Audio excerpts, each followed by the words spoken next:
पुढे म्हणेल आणि बाकीचे सगळेजण पाठीमागे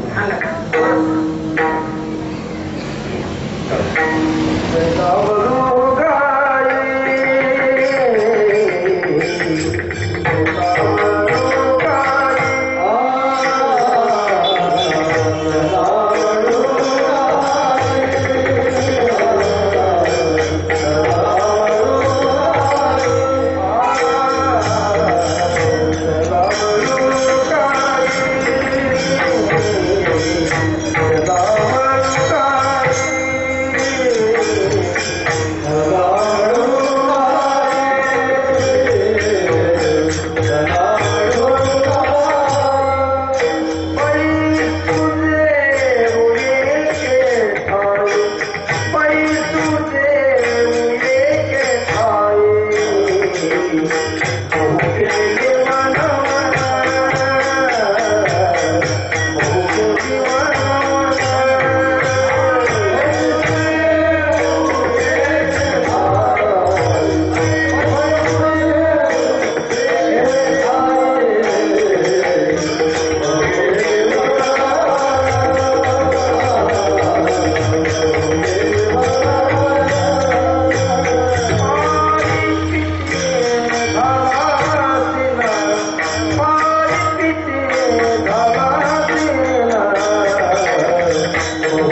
जेऊ एके ठाई बहु केली वणवण पाय पिटी झाला शीळ खांदी भार मोठी भूक खाय खेळायाची बहु केली वणवण पाय पिटी झाला शीळ सखा म्हणे धावे तुका म्हणे धावे मग अवघे बरवे बहु केली वणवण पाय पिटी झाला शीळ देवादी देवा जगत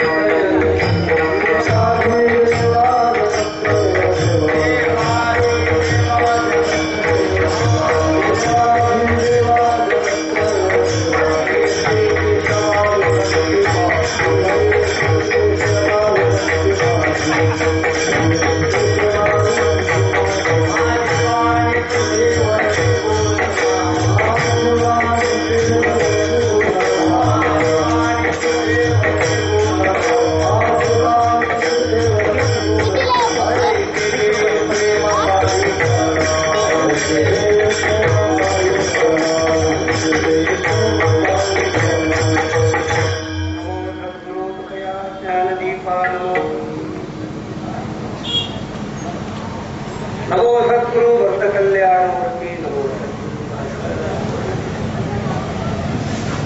कला वळू काही बैकू जेऊ येथे ठाई बहु केली वणवण पाय पिटी झाला शीण सेवेला घेतलेला अभंग जगद्गुरु तुकोबारायांचा आहे. अभंगामध्ये तुकोबारायांनी अखिल मानवाला काही उपदेश केलेला आहे आपल्या जीवनाच्या कल्याणासाठी.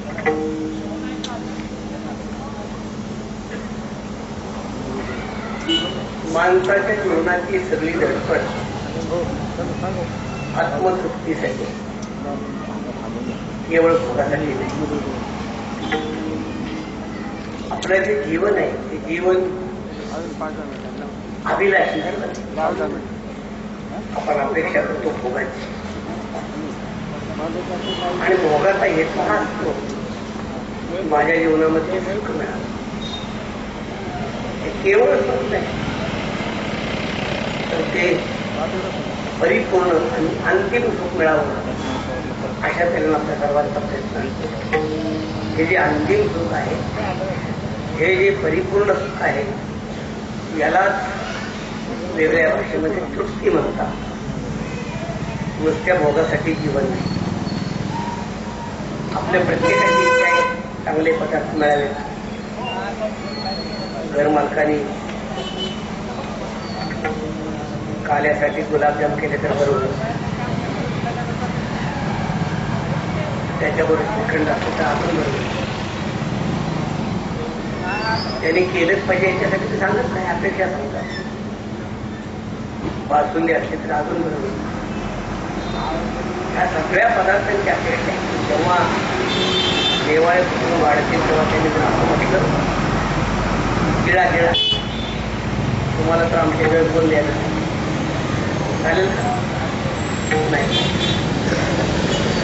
नुसत्या भोगाचा विचार केला तर यजमान काय बोलतो आपण कसे देणार? बैल कधी मालक काय बोलतो त्याचे विचार करत नाही. बैलाला कधी करताना मालक शिवाय देतो. बैल त्याचा विचार माणसामध्ये फरक आहे. मनुष्य प्राणी हा भावना घेऊन जन्माला आला. नुसती भोगाच्या पेक्षा नाही, भावना आहे. एखाद्या कार्यक्रमामध्ये गेल्यानंतर तुम्ही उठ बस करू नका, काही पाहुणचार करू नका, काही सत्कार करू नका. कीर्तन समारोप करत असतात निदान आमच्या नावाचा तर उल्लेख करावा अशा त्याला म्हणतात. मनुष्य हा भोगापेक्षा भावनांचा विचार करतो. आणि मग असा प्रकार आहे, एका बाजूला याज्ञिकांनी भगवान परमात्म्याला यज्ञामध्ये आहुती दिल्या, दुसऱ्या बाजूला गवळणींनी शिव्या दिल्या. भगवान याज्ञिकांच्या मंत्राची अपेक्षा करत नाही, गवळणीच्या शिव्याची अपेक्षा करतो. भावना प्रधान घरातली जी भांडणं होतात ती जास्त भांडणं भोगासाठी होत नाही. आमच्याही भावनांचा काही विचार केला जात नाही. मुलं आपल्या आई वडिलांना विचारायची बंद झाली. आई वडील विचारतात मुलांना की आम्ही म्हणजे काही नंबराचे दगड आहे, आम्हाला काही विचारलं पाहिजे आणि अंतिम जीवन भोगासाठी नाही, तृप्तीसाठी. आणि तृप्ती लक्षात ठेवा. भोग किती भोग मिळवा. अवघा वारकरी संप्रदाय त्यागातून भोगाचं चाललाय. अवघा वारकरी काही बोटावर बोलते ते लोक सोडून द्या. जनरली वारकरी संप्रदायामध्ये मी निरीक्षण करतोय 90% समाज बदललाय की तो भोग प्रदान झालेला. जास्त प्राधान्य आपण भोगायला देऊ लागलो. आपली भूमिका अशी नाही पाहिजे. आपली भूमिका त्यागाची. लोकांना कमीत कमी त्रास द्यावा ही भूमिका. उलटी भूमिका आहे. लोकांना जास्तीत जास्त त्रास द्यावा. उलट लोकांना जास्तीत जास्त त्रास देतो तो महाराज मोठा, अशी भूमिका आहे. साधा सरळ येऊन कीर्तन करतो तो छोटा महाराज. जास्तीत जास्त दमवतो. मानधनापासून, जेवणापासून, व्यवस्थेपासून जास्तीत जास्त दमवेल तो महाराज मोठा. आपण भोगत आलं. पण सिद्धांत लक्षात ठेवा. सिद्धांत आहे तृप्ती भोगानं होत नाही. हा सिद्धांत. तृप्ती भोगानं होत नाही, तृप्ती संयमानं होते. हे लक्षात ठेवा. तलावळू गाई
संयमामध्ये, सुख संयमामध्ये लक्षात ठेवा.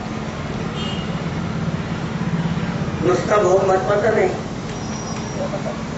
मनुष्य त्यागामध्ये राहू शकतो, भोगामध्ये राहू शकतो.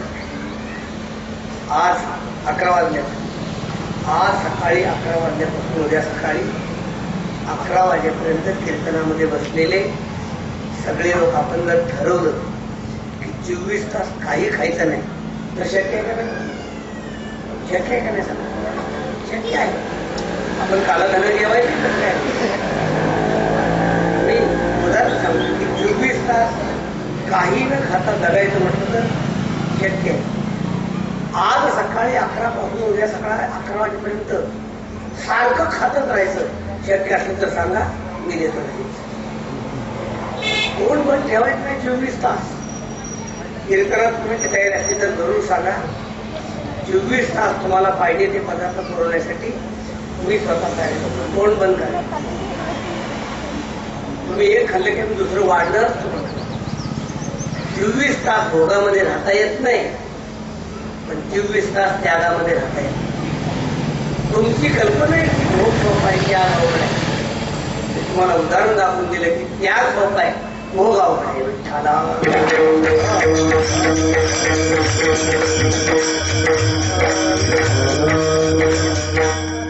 अजिबात सिगारेट ओढायची नाही म्हणतो तर जमलं करायला. इथं बसलेले बहुपुरुषी लोक आपण सिगारेट ओढणारे नाही तर पुढं अजिबात सिगारेट ओढायची नाही म्हणलं तर जमतं. 24 तास सिगारेटच ओढायची म्हणलं तर जमत असलं तर सांगा. आमचा व्यसन मुक्तीने बदलून तुम्हाला सिगारेट देत सांगा. पण सिगारेट लावायची केस लोक नुसतं नाही, सिगारेट लावायची, 24 तास सिगारेट तोडायची, तुझं काहीच करायचं हे शक्य नाही. जीवनभर विना सिगारेट राहता येते, जीवनभर सिगारेट तोडायची मला शक्य नाही. दारूला स्पर्श न करता जगता येते, फक्त दारूच प्यायची जमत. म्हणण्याचा उद्देश असा आहे की जीवनातलं सुख असतं भोगामध्ये नाही, त्यागामध्ये. कधीतरी याचा आपण विचार करावा लागेल. लक्षात ठेवा, तिथं सांगितले त्याला वळू आहे, इंद्रियांचं संयमन करण्याची आवश्यकता आहे. आमच्यासारखा मनुष्य कीर्तन करत असताना आम्ही लोकांना रोज सांगतो किंवा लोकांची कल्पना अशी असते की यांचं वजन वाढते, साखर वाढते. मग असं काही नाही. साखरेचं म्हणणं तर 2 प्रकार आहे. प्रकार मुळात असा आहे की आपल्या जीवनामध्ये संयमितपणा असा हा काही नाही बांधलं, हे काही नाही त्याच्यात. मी का सांगायला आपल्याला संयम हा जीवनाचा आत्मा आहे, लक्षात ठेवा. बरं, इथं पक्वाद चालले, पक्वादाची वादी आहे. पक्वादाची वादी संयमित झाली नाही तर पक्वादच वाजत नाही. विचारा, पक्वादाची वादी संयमित होते म्हणून पक्वाद, ही वादी सैल असते तर पक्वाद वाजते. इथं विनय, विनयाच्या तारा संयमित झाल्या तर वाजतात, विनयाच्या तारा लूज असल्या तर वाजत नाही. या गोष्टीमध्ये संयम महत्वाचा असतो. या भंगामध्ये संयम आहे. कला वळू काही इंद्रिय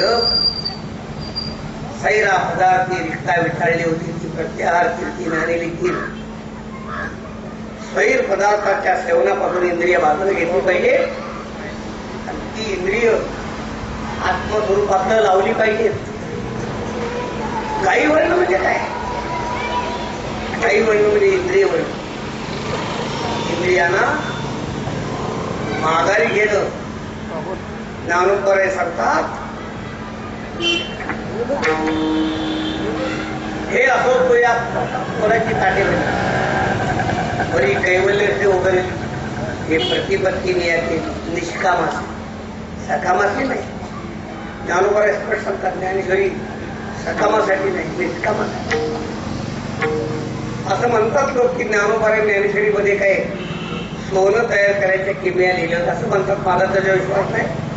लोक म्हणतात कुठल्या वव्या नाक मार्गाने काढून टाकायला ज्ञानेश्वरीचा उपयोग करण्यासाठी म्हणून. प्रतिपत्ती मिया केली निष्कामाची. आता आत्मप्रभा नित्य नवी केती करोनी ठाणे देवी, तो इंद्रियाची कोरोनी देवी तया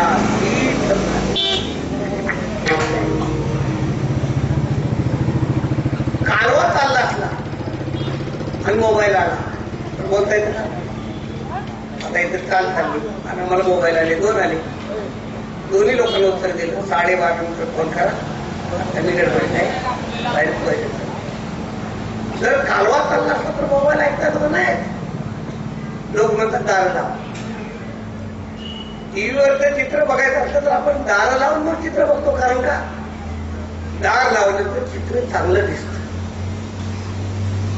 भगवान परमात्मा सांगतात हे सर्व दाविले तुझं उघड. आता इंद्रिया देऊनी खवाड. इंद्रिया देऊनी खवाड म्हणजे इंद्रियाची दार बंद करून टीव्हीवरचा राम बघण्यासाठी जर घराच्या खिडक्या लावाव्या लागतात तर अंतःकरणाचा राम बघण्यासाठी इंद्रियाच्या खिडक्या लावायला नको. असं कसं जमेल? हॉटेल छत केली आहे बोलाय, असं कसं म्हणत? इंद्रिय मनोनी दान केले पुरुषे, इंद्रिय लाळावी ना कौतुके. पैसा इंद्रिया लळा देतला फलानो हे. एक आश्चर्य लक्षात ठेवा की माणसाच्या जीवनातले सगळ्यात मोठे शत्रू कोण असतील तरी इंद्रिय. माणसाच्या जीवनातले सगळ्यात मोठे शत्रू इंद्रिय. आश्चर्य सांगतो तुम्हाला, पण माणसाच्या जीवनातले सगळ्यात मोठे मित्र कोण आहे? इंद्रियच आहे.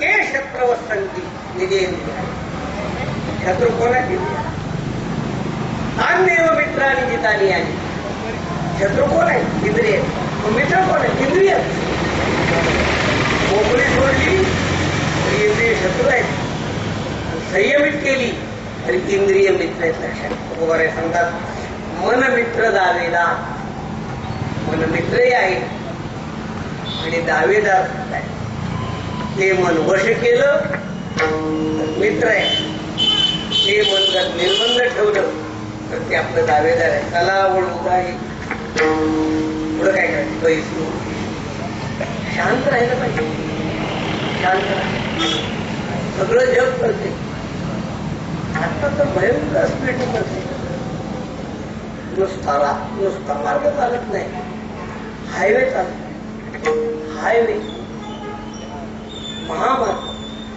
नुसता महामार्ग नाही एक्सप्रेस आहे साध्या रस्त्यावरून गाडी 40-50 किलोमीटरला धावेल हायवेवरती 60-70 धावेल आणि एक्सप्रेस हायवेवर 90-100 त्याच्या पुढे धावेल सगळं जीवन गतिमान झाले सगळी माणसाला वेळ नाही अजिबात 2 शब्द माणसाचे जास्त पाठायसाठी अतिशय पाठ बिझी लोक म्हणतात मी बिझी जास्त आहे हो दुसरा शब्द टेन्शन हा शब्द लय आला टेन्शन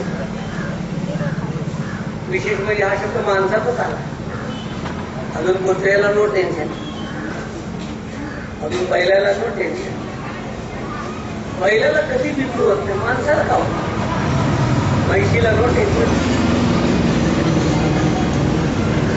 वेळ संपली तरी म्हैशीला टेन्शन नाही म्हैस निवांत आहे मावशी निवांत नाही मावशी म्हणते बाया पेट संपली नाही टेन्शन मावशीला आहे म्हैशीला नाही म्हैशीला माहित आहे तिला जर धार काढायची असेल ना तर कुठूनही आणेल पण आलेलंच आपण काय काढतात कसे पुरुष आहेत बघा शांत जीवन जगतात पशु कोणतंही टेन्शन पशु घेत नाहीत आपण प्रत्येक गोष्टीमध्ये टेन्शन घेतो सगळं जग धावतंय सगळं जग आहे तुम्हाला गप्पा सांगता सगळं जग धावतंय हे सांगण्यासाठी आम्ही धावतोय विठ्ठला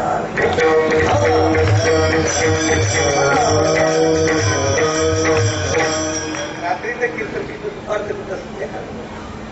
आम्ही धावतोय सगळं जग धावतंय आम्ही धावतोय का तुम्ही धावताय हे सांगण्यासाठी आम्ही धावतोय आपल्या दोघांमध्ये कोण सांगणे सांगा तुम्ही धावताय ना तुम्ही धावताय हे सांगण्यासाठी आम्ही धावतोय आम्ही तुम्हाला विचारलं की धावू नका तुम्ही आम्हाला प्रश्न विचारतो तुम्ही का धावताय काय उत्तर आहे आम्ही सांगितलं तुम्ही धावताय पण आम्ही धावतो परत तुम्ही असं आमचं काय होईल तुम्हाला काय करायचं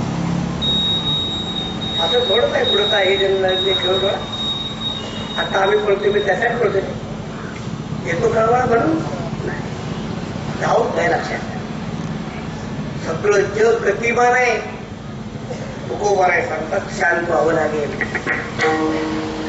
चालणे वेगावत जायत वेगू बैसा व्हायचे लागे होय उन्हामध्ये एखादा भरभर चालते बोलताना त्याला एवढ्या जोरात का धावताय म्हणून तो पुढे वडाचं झाड आहे त्या झाडाखाली शांत बसणार आहे सावलीला भरून जोरात मनुष्य जोरात का टाकतो बसण्यासाठी कर्माचा वेग जास्त काय पैसा कर्मातिशय आहे नष्कर्म कर्माचा वेग जास्त काय नष्कर्म स्थितीत जाण्यासाठी एक लक्षात ठेवा नष्कर्म वेगळं आणि निष्क्रिय वेगळं खरं काय तुमची धडपड निष्क्रिय होण्यासाठी काय काम नको एकदा एफडी केली परत काही एफडी आपलं जीवन खात बसायचं काम नको ही निष्क्रियता आहे शास्त्रामध्ये निष्क्रियता मान्य नाही लक्षात ठेवा उंच नीच काही नेणे भगवंत हा अभंग फक्त भगवान भक्ताची कामं करतो एवढ्यासाठी वापरू नका हे सगळे भक्ती आपापला व्यवसाय करत होते हे त्याच्यातून शिका सगळे संत आपापला व्यवसाय करत होते त्याने आपला कोणताही व्यवसाय सोडला नाही. आपण सगळं सोडून कीर्तन करायला लागले. त्याला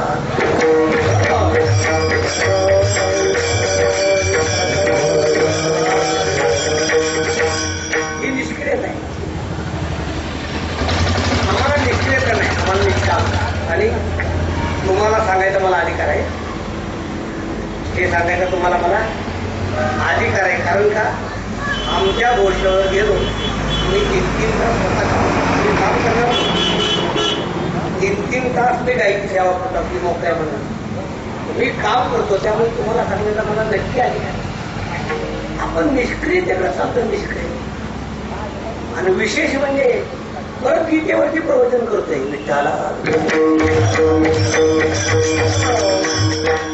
भगवान परमात्मा जे सांगतात कर्मण्येवाधिकारस्ते, भगवान परमात्मा जे सांगतात तोही मी उगला कर्मीवरती. भगवान सांगतात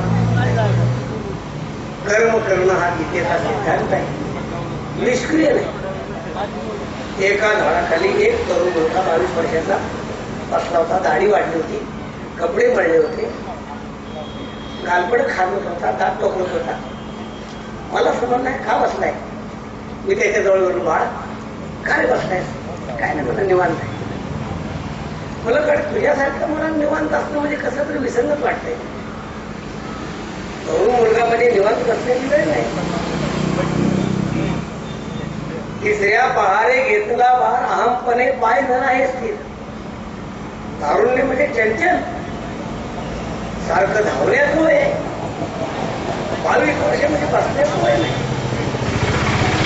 तो म्हणलं तुमचं म्हणणं आहे काय करायचा. उद्योगधंदा केला. त्याला प्रश्न विचारला उद्योगधंदा का करायचा. का करायचं म्हणजे अरे हातपाय हलवल्याशिवाय पैसे मिळणार नाही. त्याने विचारलं पैसे कशाला मिळवायचे. पैसे नाही. अरे म्हणलं तुझ्याकडे 2 पैसे आले तर तुला मुलगी कोण देईल. तो म्हणला मुलगी कशासाठी. आता मात्र मानवला. मग तुला वाटत नाही जीवनामध्ये बोगस आहे. तू वाटतंय मग काय पुढे. अरे एखादी पत्नी आली तर 2 मुलं होती. तुम्हाला मुलं होत काय. आता पंचायत येते. त्या मुलाला शिकवलं पाहिजे. तुला शिकवून काय ती कुठे तर नोकरी लागते. तुला नोकरी लागून काय. अरे नोकरी लागली तर 2 पैसे कमवतील ना. तुला पैसे कमवून काय काय. अरे त्याने जर 2 पैसे घरात आणले तर घर चांगलं बांधता येईल, एखादी गाडी घेता येईल, पैसे बँकेत टाकता येतील.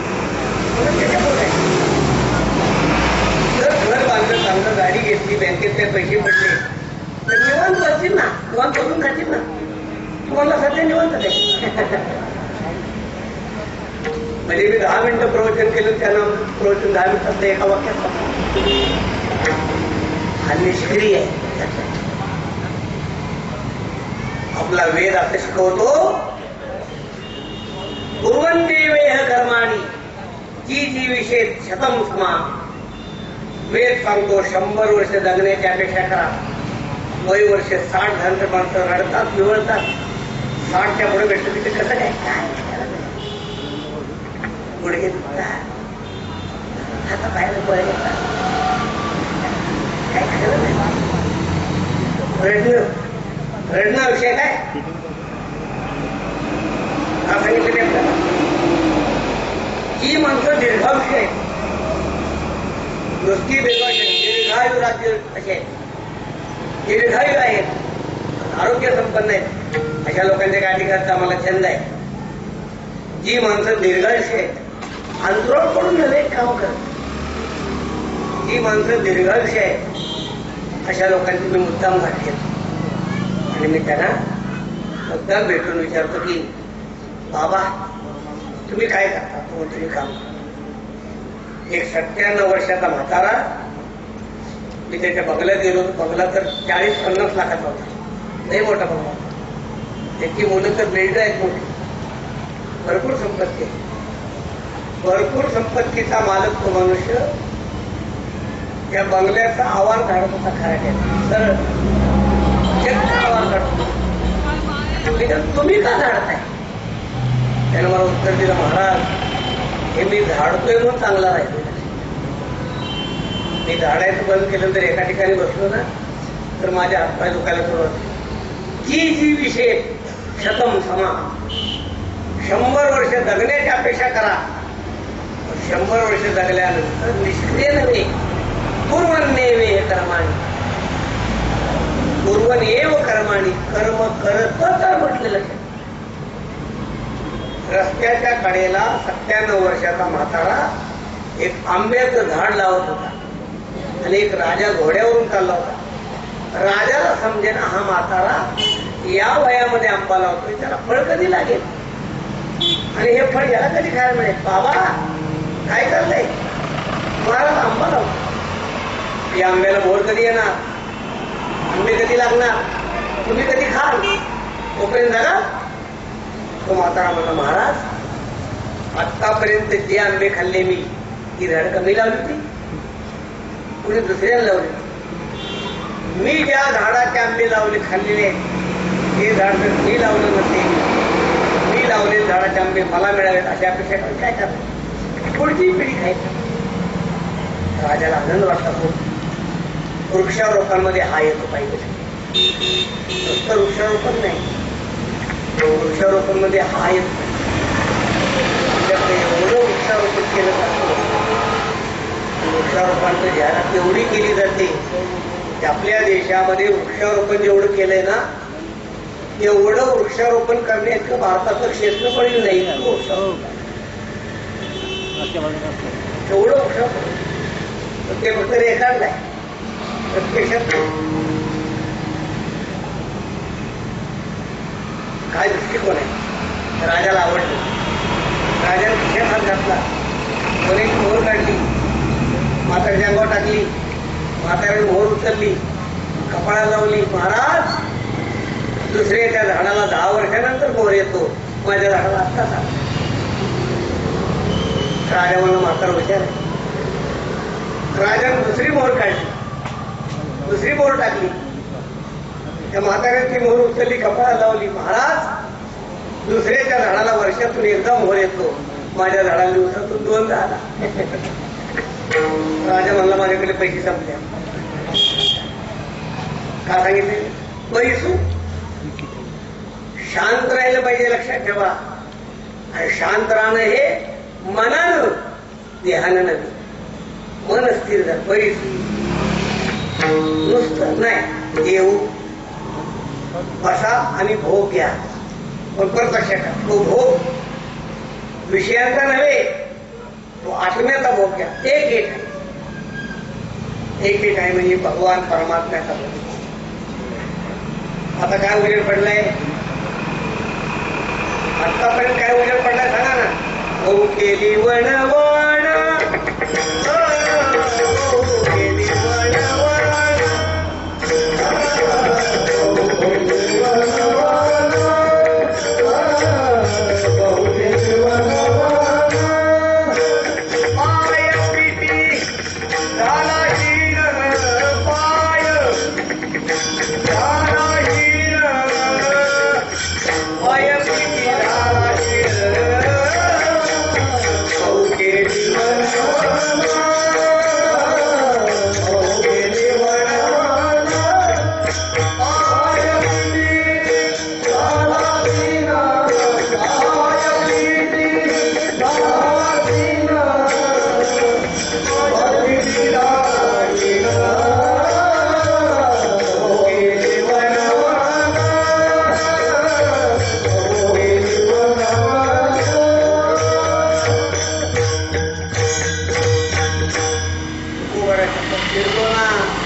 किती फिरलो, एका जन्माप्रमाणे अनेक जन्म फिरत आलोय. फिरलोय का लक्षात दुरोने आलो नाही का, फिरलोय. फिरण्यामध्ये मिळालं तुकाकडे फिरे मोहन दिले, दम दिले नाही दिलेलं. अशामुळं अजून फिरतोय म्हणून फिरतोय. काय फिरण्यामध्ये फळ आहे, फिरण्यामध्ये काय फळ आहे तुकोबारे सांगतात. या पोटा कारणी न तरेची माये बाप एक नाही उडाला म्हणते एक कया नाही गाणे हे नाही पाठी आशा बहुधा हिंडता गवाने गा शिळलो पाय पिठी झाला शिळलो आहे ना म्हणून अशा अवस्थेमध्ये महाराज होता खांदी भार मोठी भूक खांद्यावर कर्माचं वज आहे आणि पोटामध्ये तृप्तीची भूक आहे अशा परिस्थितीमध्ये खेळण्यामध्ये काय खांदी भार काय खेळायचे सुख आणि म्हणून तुकोबारे सांगतात कोणती गोष्ट सृष्टीमध्ये चांगली तुका म्हणे धावे तिथं धावे शब्दाचा अर्थ धावा नाही बघा तिथं धावे शब्दाचा अर्थ तृप्त होणं धान म्हणजे तुका म्हणे धावे मग आवडली तृप्त व्हावं तृप्तीमध्ये व्यवहार करावेत लक्षात ठेवा तृप्तीच्या अगोदरचे व्यवहार बाधक आहेत तृप्तीनंतर जे केलेले व्यवहार आहेत ते बाधक नाहीत भावल्या त्या करू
चेष्टा म्हणजे केलेली क्रिया त्याला चेष्टा म्हणतात तुम्ही सगळे मूर्ख आहात असं मी म्हटलो तर मलाही म्हणणार नाही कीर्तनाबद्दल अजिबात म्हणणार मी म्हटलो तुम्ही सगळे मूर्ख आहात तुम्हाला राग आला चेष्टेनं म्हटलो ठीक आहे एखादी चेष्टेमध्ये वाटेल ते म्हणलं तर का रागामध्ये थोडंही सोडून नाही लक्षात चेष्टेमध्ये माणसं एकमेकाला शिवाय सुद्धा देतात ते चेष्टेमध्ये सर हे जी मराठी परियसी बाळकाची चेष्टा दैसी योगी कर्मे करीची तैसी केवळ गोबरे सांगतात तुका म्हणे धावे तृप्तीतले व्यवहार बाधक होत नाही तुका म्हणे धावे मग अवघे बलवे आतापर्यंत काय केलं भाऊ केली वडवड पाय पिठी झाला शील विठोबार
म्हणून घेतली नाही. विठ्ठला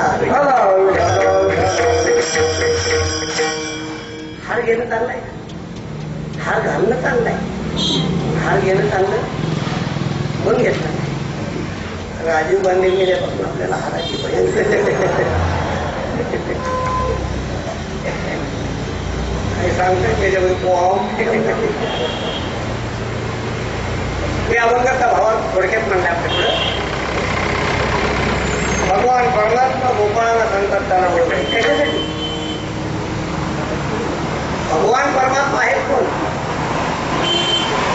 आई मी तुझा एक तुझं काय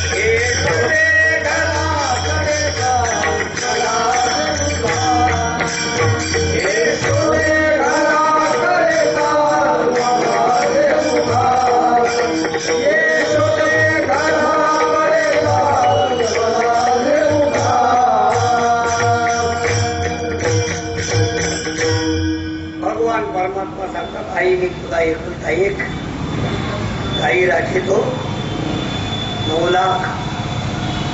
हा का मोठ्यासारखा खरं होत नंद बाबाच्या 9 लाख गाय होत्या. खरंय खोट देणारा लाख नव्हती काय ना असतील का? असतील का? नसतील. हा भारत देश आहे ना, हा देश गाईंचा आहे, लक्षात ठेवा. हा देश गाईंचा होता. जोपर्यंत गाईंचा होता तोपर्यंत अवकाळी पाऊस पडत नव्हता.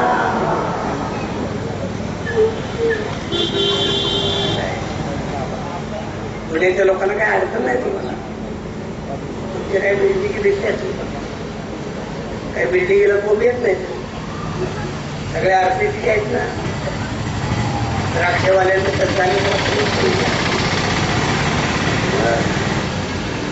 अवघड गोष्ट आहे. हा देश गाईंचा आहे, लक्षात ठेवा.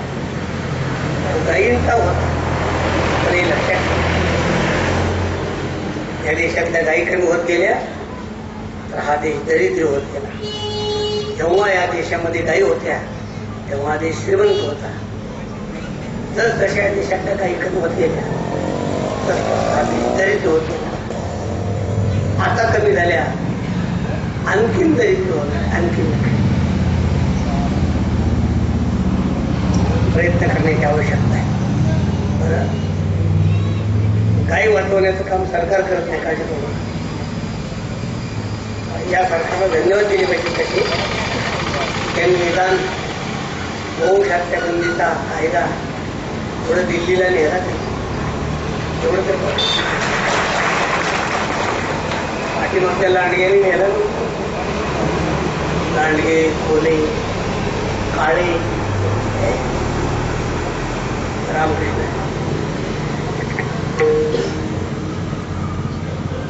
मी फक्त तेवढ्यासाठी सांगितलं आपल्याला गाय वाचण्याची आवश्यकता आहे. आणि आपल्या सर्वांना माझी विनंती आहे की गाय प्रत्येक मनुष्य गाय वाचवू शकतो. आम्ही कशी काय वाचवायची? तुम्ही वाचवू शकतो. प्रत्येक कुटुंबाने एक गाय पाळली तर किती गाय वाचली सांगायला. चिखलीमध्ये घरे, चिखलीमध्ये घरे किती असतील सांगा? मला वाटते 5,000च्या वर असतील. असतील का? आता काय बाजू गाव आहे. अगोदर मुळात मोठं गाव आहे. आता तर MIDC मध्ये आहे, प्राधिकरणामध्ये आहे. 5,000 वर्ग आहे. 5,000 लोकांच्यावरून 5,000 काही पाहायचं नुसते चिखली तर 5,000 द्यायला. परत तो पैसा आम्ही पाहायचं कुठे? जागाच नाही ना आम्हाला. जागा नाही, वैरण कुठणार नाही. काय करायचं? जी माणसं गाय पाळू शकत नाही त्यांच्यासाठी पर्याय आहे. कोणता? एक गाय अंधन द्यायची दुसऱ्याला, त्याला सांगायचं तू पाळ, त्याचा खर्च नाही घेत, आता मोबाईल.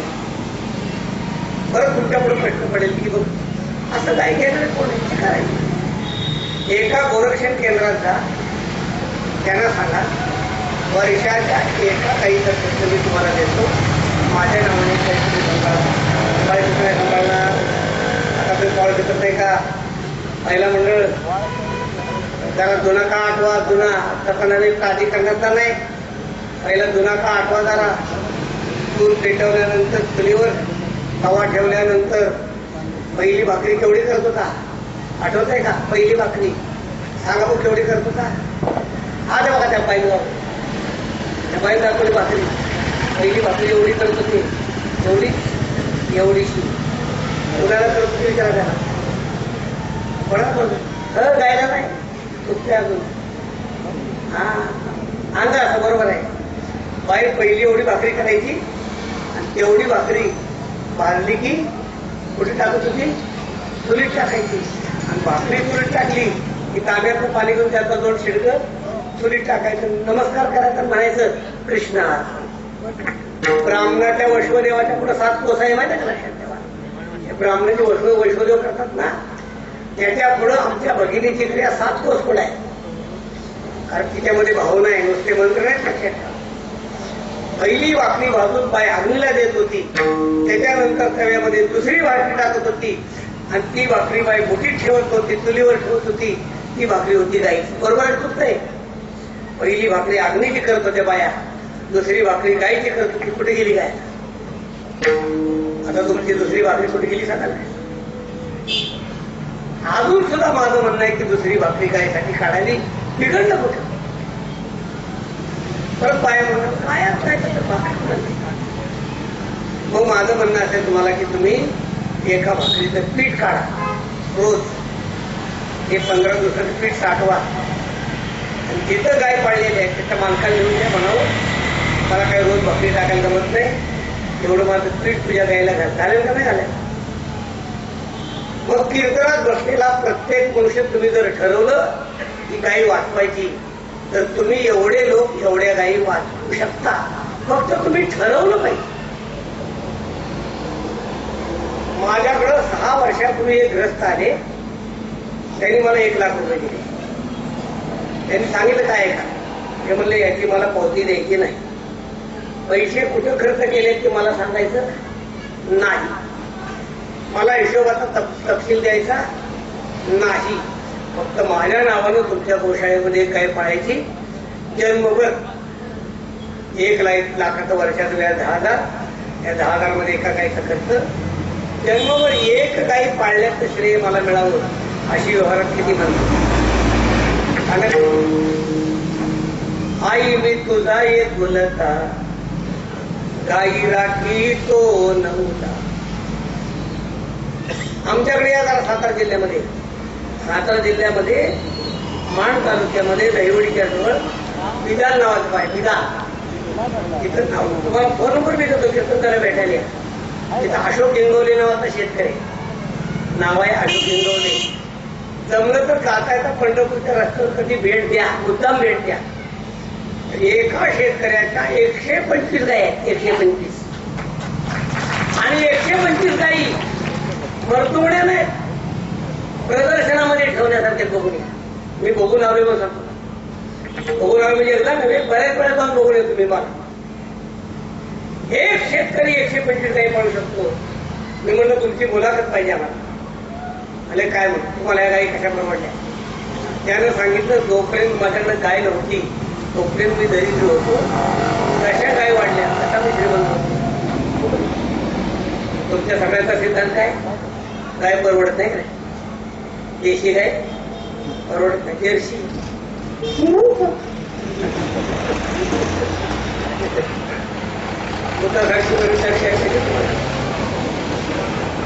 मी काय सांगायला लागलो तर वेळ होईल.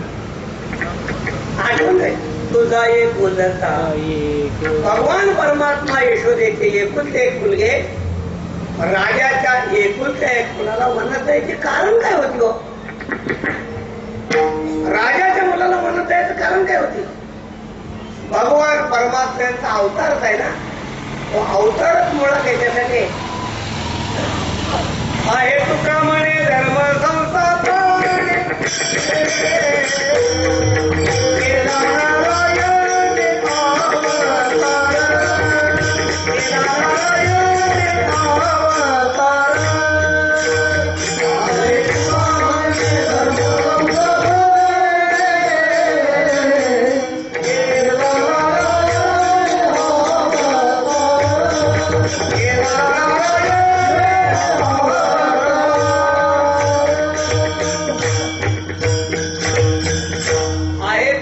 धर्माची संस्थापना करायची.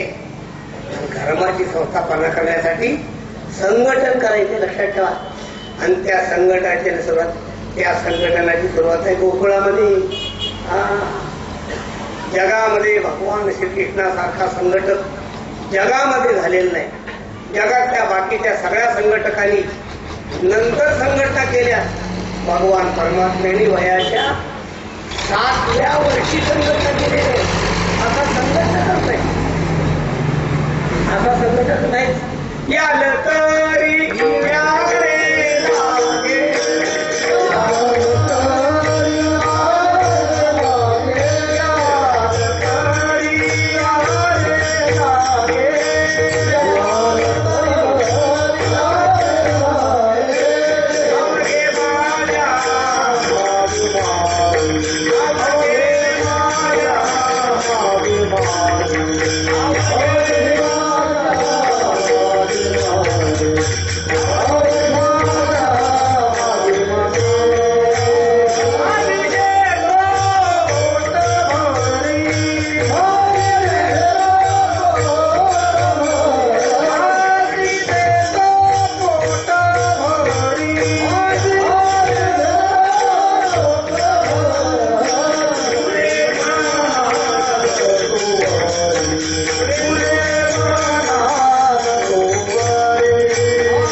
कुशल संघटक आहे.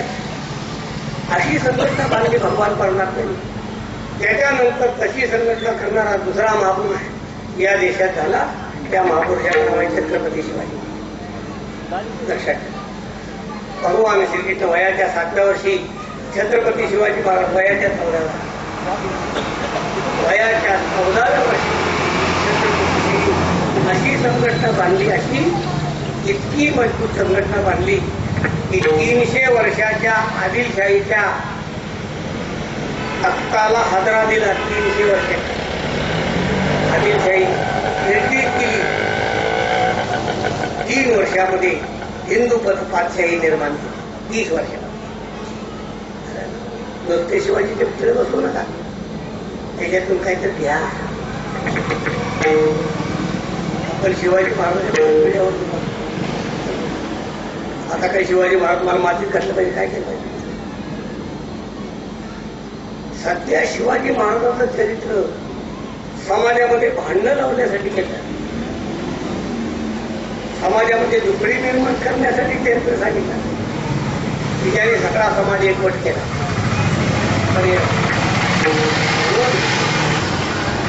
शिवाजी महाराजांनी एवढा समाज एकसंघ केला म्हणून तुम्ही कीर्तन ऐकताय, नाहीतर नमाजाची तलवत पण टाकतात.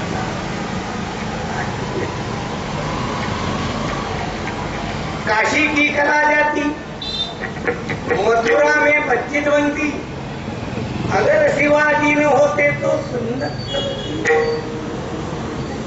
म्हणून यांचं नाव जालिंदर.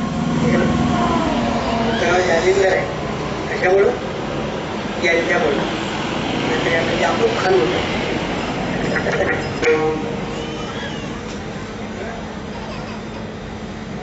म्हणून यांचं नाव बोला की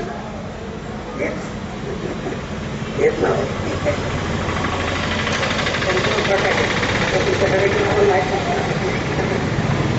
कोणाचं प्रकाश नाव आहे, कोणाचं जालिंदर आहे, कोणाचं शिवाजी आहे, कोणाचं एकनाथ आहे, कोणाचं प्रदीप नाव आहे, बोलो बच्चो नाव आहे. वा काय रोहित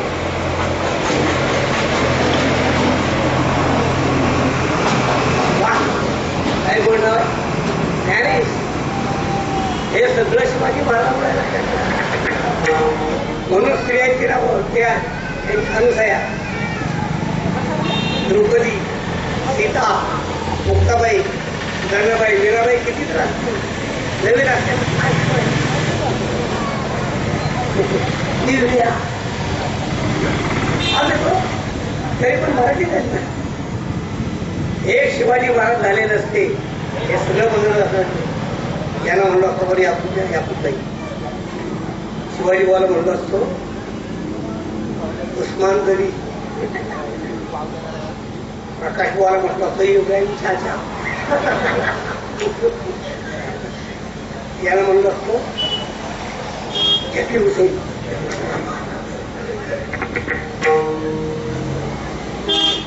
या गवळ्याला म्हणलं असतो बिस्मिल्लाह. आणि महिला मंडळ द्रौपदी सीता कुठे घेता, तुमची सगळी घटना दुर्दैवी असते. फातिमा बानू, दिलशाद बानू, खुर्शीद बानू, मुमताज बेगम, तनुजा बेगम, सगळ्या बेगमान बानवाच झाले असते. हे सगळं सांगितल्यानंतर तुम्हाला अशी शंका येत नाही का, याला जरी याकूबबाई म्हणलो असतो, याला जर दिलशाद बानू म्हणलो असतो तर मला बंडला त्या कारण म्हणला तर तुम्ही माझी बी बदल असेल. मौलाना हाजी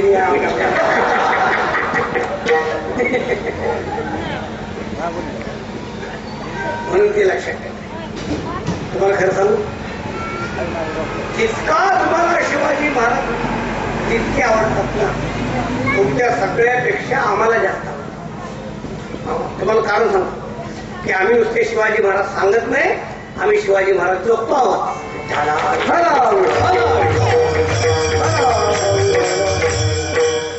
नुसते शिवाजी महाराज जगत नाही, शिवाजी महाराज तयार करायचं काम चालू आहे. व्यसनमुक्त संघटना नाही, साधी संघटना नाही समजा.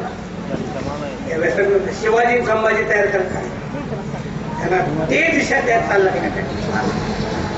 देशासाठी प्राण नाही करत, त्याची चौकशी करायला अजिबात नाही. ते जमून तर काय पाहिजे. असू द्या, मला सांगायचं होते भगवान श्रीकृष्णाने संघटना केली, सगळे गोपाळ एकत्र केले. याल तरी यारे लागे माझ्या मागे मागे. तसं पण मागे येत नसतं. माग बोलवायचं म्हटलं तर खायला घाल लागतं. भगवंताने ते खायला घातलं ना, आजी देतो पोटभर खायला घातलं. पुरे म्हणाल तो मुलं कृष्णाच्या मागे गेली. भगवान त्यांना घेऊन एकांताच्या घरामध्ये गेले.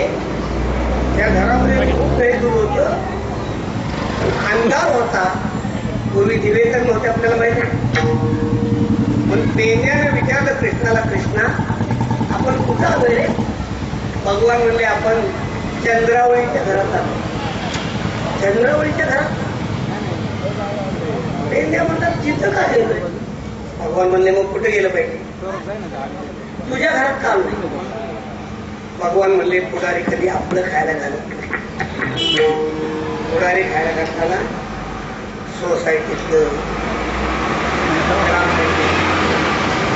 शेरीतलं, कारखान्यातलं, सिंचन घोटाळ्यातलं,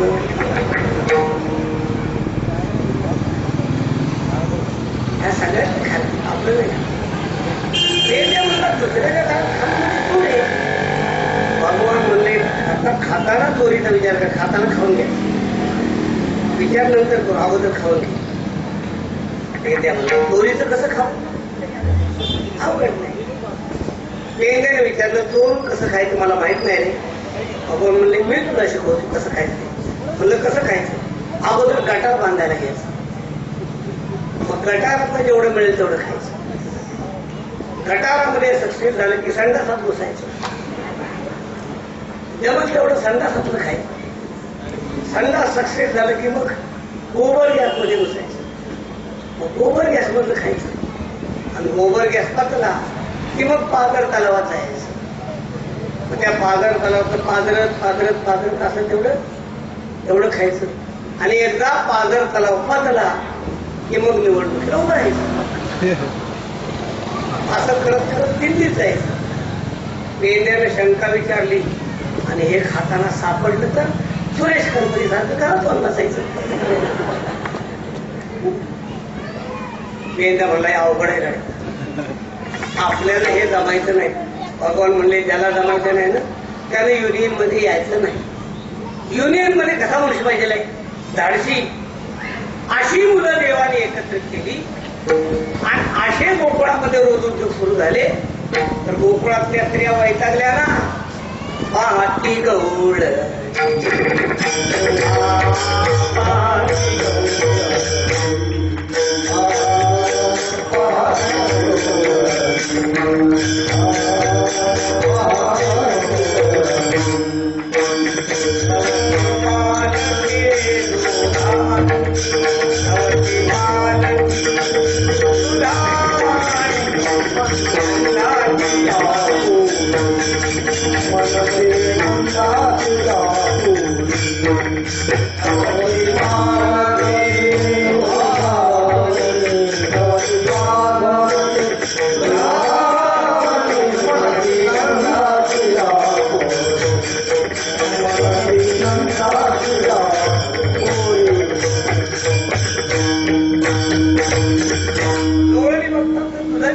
कसं काय होत